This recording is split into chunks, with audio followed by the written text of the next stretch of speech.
Hi everyone, it's Kathleen. I'm happy to be here today sharing a project that I have designed for Victoria Designs using their Fall Foliage Crafting Printables journal kit. So we are going to create this journal from scratch. We are using file folders, 2 file folders for the outside cover, which will be covered with Tim Holtz fabric. Inside these foldable flaps, on the left-hand side will be a removable folio, and on the right-hand side will be a removable writing journal. Let's get started. 2 file folders, like this. Here in Canada, we have different lengths of file folders and different configuration of file folders. Some tabs are on the top, and some are on the sides. I've chosen a file folder that I would like with a side tab. This is a long file folder that I will be cutting down. The final measurement that we need for a file folder, we need to make sure that your file folder is 9.5 inches tall by 12 inches wide. We need a scoreboard to make things easier, and I use a Martha Stewart score pal, and I want to take my tabbed portion of my file folder and put it along the left side, and that's where I'm going to start to do my measuring from. My fold down flap is going to be 4.5 inches wide, so I'm going to score at the 4.5 inch mark. I would like a 1/2 inch spine, so I'm going to score at 4 3/4 and then at 5 inches. That will give me a 1/2 inch spine. Inside, I would like 4.5 inches for my flap to fold down inward on itself. So that brings me to the 9.5 inch mark and score. I would like a spine for my totally embellished journal to be 1.5 inches. So I'm going to go to the 11 inch mark. Every 1/4 inch, I'm going to score. This will give me a perforation on which to fold my spine to give a nice curved spine. I'm going to leave myself 1 inch at the end, which brings me to the 12 inch mark, to secure the 2 file folders together. So you're going to do that with 1 file folder, and then you're also going to do it with the second file folder. Exactly the same, making sure that your tab portion is on the left-hand side, then scoring at those same measurements. 4.5, 5 inches, 9.5, 11, every 1/4 inch for the large spine,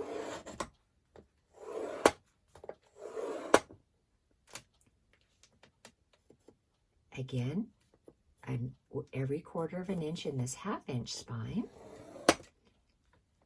We left off at the 11 inch, and we're going to leave ourselves an extra 1 inch to attach the 2 file folders together.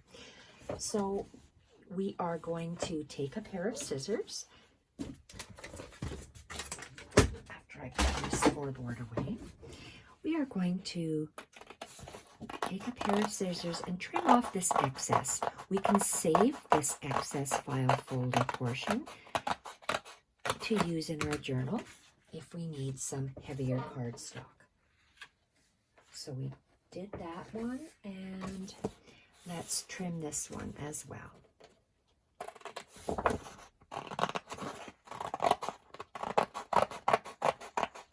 You can never have too large of a spine, and if it is scored at every 1/4 of an inch. It gives a nice rounded spine, so it can shrink down if you have fewer pages, or it can extend if you have larger pages, more pages inside.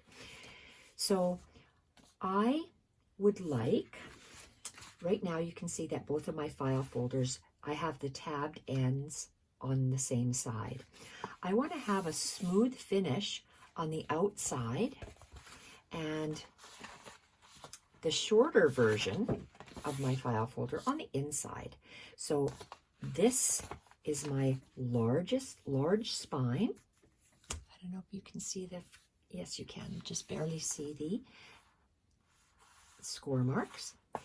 Let's fold down the outer two scores so we can see our 1.5 inches clearly. Fold the outer 2 lines of our 1/2 inch spine, and look at this file folder. We want to have the tab on the left hand side, but we want to have what I'm going to call the smooth portion on the outside and the shorter portion on the inside. So again, we are going to fold on the 2 outer spine marks. So you have a 1/2 inch spine for the fold down flap. Then you have the 1.5 inch spine for the actual journal. So I'm going to lay, just make sure I'm in screen. I have my score marks for the 1.5 inch spine, and I'm going to lay these. This is my spine, 1.5 inches. So is that. I'm going to lay it one on top of the other, and I'm going to secure my ends with some alligator clips just to help me with my sewing. And then I'm going to see if my lines line up at the bottom. So we're extending the file folder to give us the 2 flaps. So I'm going to take, I wanted to make sure I folded this out of the way so it curves in my sewing machine. I'm going to tuck it in my sewing machine, start at the edge. I'm going to sew straight, back up, and sew straight again, all the way down and back up. I'm going to sew on one outside of the spine score mark, and I'm going to sew along the second, or well, on the 2 outside. So the first spine mark and the last spine mark, which is the score, the first score line and the last score line. I'm going to sew it, and I'm going to do the same thing for this little portion of our flip out. You'll more easily see it on this one, which I have already sewn for you.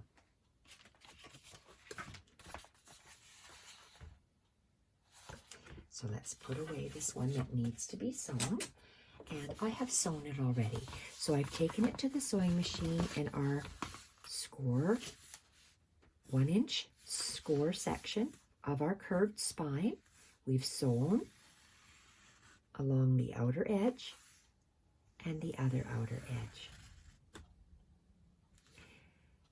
We've done the same along this narrow portion, which gives us a nice folded left flap. We've sewed along the 2 outer scored portions to give us a 1/2 inch section on each end for room for our folio and our writing journal to grow. And then we have a wonderful 1.5 inch spine, and let's give it a nice fold. have a nice curved spine and a large spine and two little secondary spines. I have also sewn down these little flaps, and the flaps I'll bring back from here. These are the two portions where the two file folders meet, and one comes to an end over here and one comes to an end on this side. So we've just sewn that one down, turned it over, and sewn that one down. I feel more secure sewing my cover than I do gluing it. So I use a sewing machine because I like to sew. If you don't have a sewing machine, use a very strong glue like Fabri-Tac or a very strong tacky glue. So this is our cover. It's nice and strong. It fits nice in our hands because it's a curved spine and we have room to grow in the two sections. So I'd like to cover the outside cover with fabric. And I have pre-torn this piece of fabric, and I tore it to, let's see, it should come, it's hard working around this little camera mount that I have, and I've extended the fabric just about maybe 1/4 of an inch across all edges, the top, the bottom, and I think the side, when I tore it, it tore just a hair smaller. So the sides of my fabric, you can't see everything, let's just work on this one side here. The fabric extends 1/4 of an inch taller than the file folder and 1/4 of an inch lower than the file folder, and it's going to come right to the edge of this file folder, and we're going to see this manila portion. I'm going to use a glue stick to temporarily hold down my fabric before I take it to the sewing machine and sew. So right now I am just attaching a glue stick to the file folder, and I will be sewing all the way around. So I need to make sure that I'm extended 1/4 of an inch higher than the file folder and 1/4 of an inch lower than the file folder. Now I'm going to pull my fabric,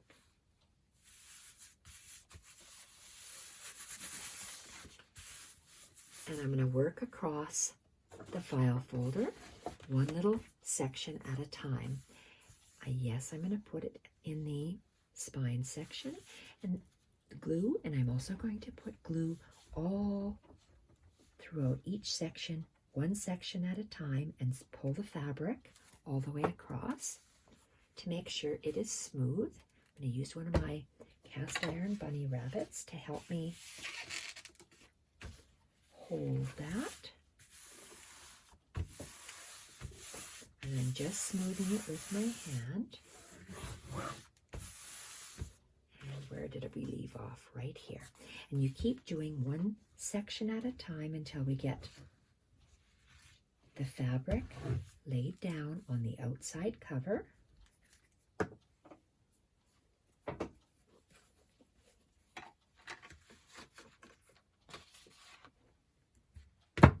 going to bring it over so you can see what I'm doing. Laying the fabric down and I'm pulling it. There we are. And we're still in the screen. I'm going to have to move my cover over because the cover is almost, well, it is out of screen for the whole portion. So we have to work in sections. And let's just bring it over slightly. And we're going to pull.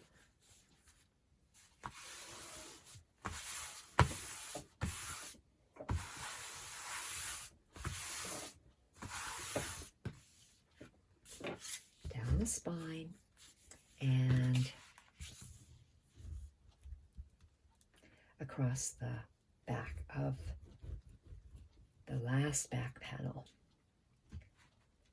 The stitching adds decoration as well as strength to the cover. You want to make sure that you don't have any air bubbles. Okay, that's good. Now where is my... I'm just going to take a bone folder and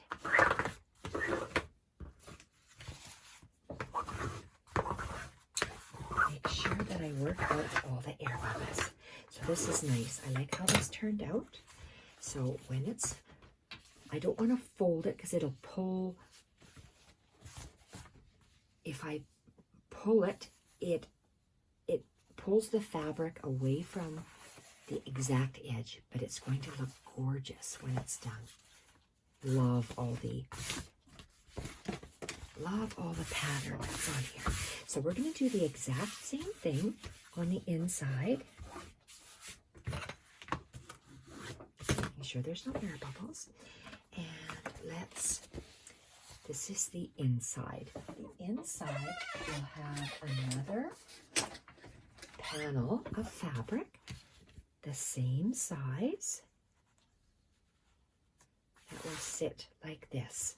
So I am going to do the exact same thing by applying some glue, a glue stick, because it's just going to temporarily hold this in place while I place it down, and then we're going to go to the sewing machine. Whoops. Oh, wow. Look at how soft my glue is. Oh, my goodness.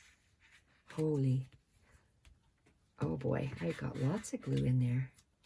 I shouldn't be running my glue stick that direction, obviously. Okay. Let's take some of that glue back into my dispenser here, and let's work upwards.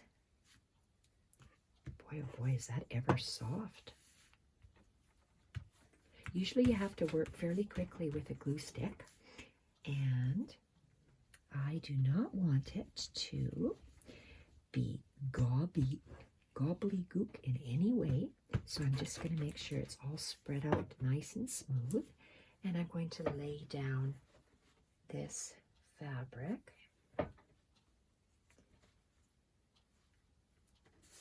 Okay, now I have to make sure I pull this.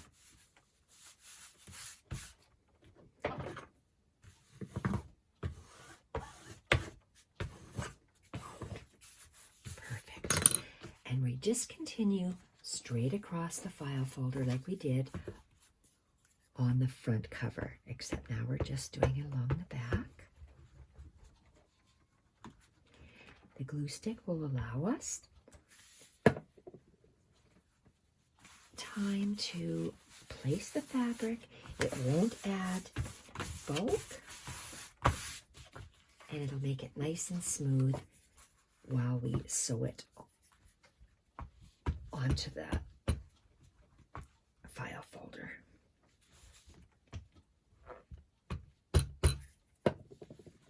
These colors really match the fall kit, and I was happy that I had just this little leftover bit to use for this project. I like to use fabric and lace trims in my projects because I absolutely love snippets, and I love a fully decorated journal. I'm going to leave not a completely naked, because I can't do that, but I will leave lots of room to write in the writing journal that we have in here, and I will also leave lots of room in the main part of the decorative journal for you to create on as well. I'll be using a variety of papers, watercolor papers, mixed media papers, and sketch papers. See, if you didn't place it right down exactly, you can pull it back, and reposition your fabric. So that's nice. I like how the file folder is sticking out of one edge. And we are good. The next step is to take this to the sewing machine and stitch around. You're going to be stitching on the right side of on the front of your cover, and I usually start at the bottom and I sew all the way around the file folder, and I do a second curved stitch. I call it wonky stitching. I like it, just a silly stitch. Then I'm going to turn and I'm going to feel where my creases are, and in the 1/2 inch section of the spine, I'm going to sew straight down the middle with the sewing machine. I'm going to find my 1.5 inch section of my spine, and I'm going to sew down the center of that. And I'm going to find this last 1/2 inch spine and sew down the center of that too. In the next video, or actually it may be all combined into one. The next time you see me, it'll be all sewn together.